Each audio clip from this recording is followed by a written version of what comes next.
Il Comitato Cittadino Spontaneo Mare Nostrum di Porto Empedocle ha illustrato stamani nel corso di una conferenza stampa la petizione che ha raccolto oltre 500 firme per dire no alla costruzione del dissalatore nella centrale Enel Empedoclina, che sarà discusso in seno al Consiglio Comunale. Il dissalatore di Porto Empedocle sicuramente è un'opera strategica, non si discute su questo aspetto, si discute su tutto quello che è invece il disservizio che crea al territorio e che è sotto gli occhi di tutti. Il sorgere anche di comitati spontanei che sono totalmente apolitici, apartitici, è sintomo di questo sentimento. Per questo vogliamo raccogliere il testimone e anche portare la discussione all'interno del Consiglio Comunale, al fine di rendere la discussione sul punto il più aperta possibile, includendo anche non solo le attività commerciali ma il territorio nella sua interezza. Oggi siamo stati qui in ascolto delle associazioni e dei cittadini tutti che sono allarmati come noi per quanto riguarda la questione dissalatore. Ci siamo messi a disposizione come di consueto e cercheremo di fare luce e chiarezza in Consiglio Comunale per quanto riguarda questo sensibile argomento. Abbiamo ascoltato un po' tutti i pareri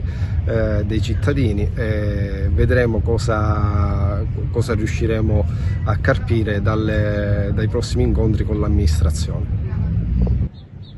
Dopo il nostro comunicato del coordinamento cittadino dei Fratelli d'Italia, diciamo che le associazioni, un po' tutti,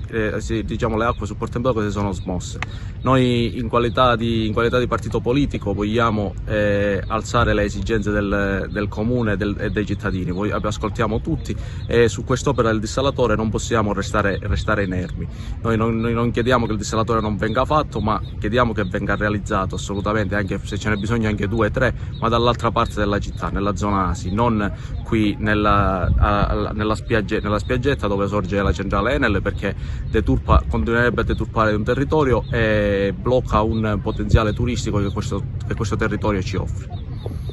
Stamattina ci siamo incontrati alcuni cittadini di Porto Empedocle che abbiamo costituito questo comitato spontaneo chiamato Mare Nostrum, ma che di fatto è aperto a tutta la città e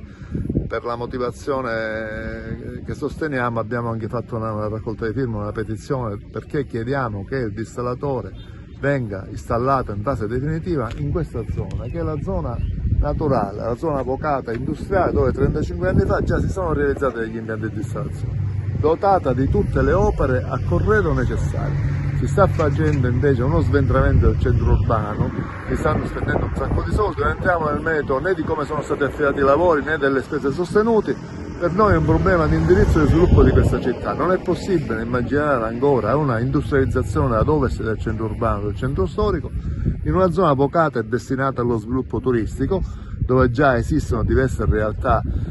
economiche vocate al turismo, indirizzate al turismo, mentre qui è una zona industriale che probabilmente non è mai decollata, ma proprio perché ancora non è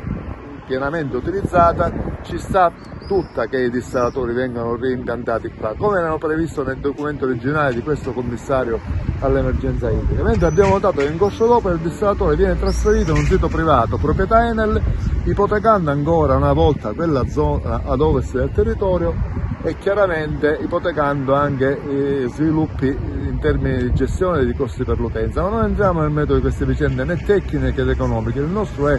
un ragionamento che riguarda lo sviluppo di questa città, l'identità economica che si vuole dare a questa città, che ancora una volta nel 2025 risente di un'industrializzazione che non è mai decollata.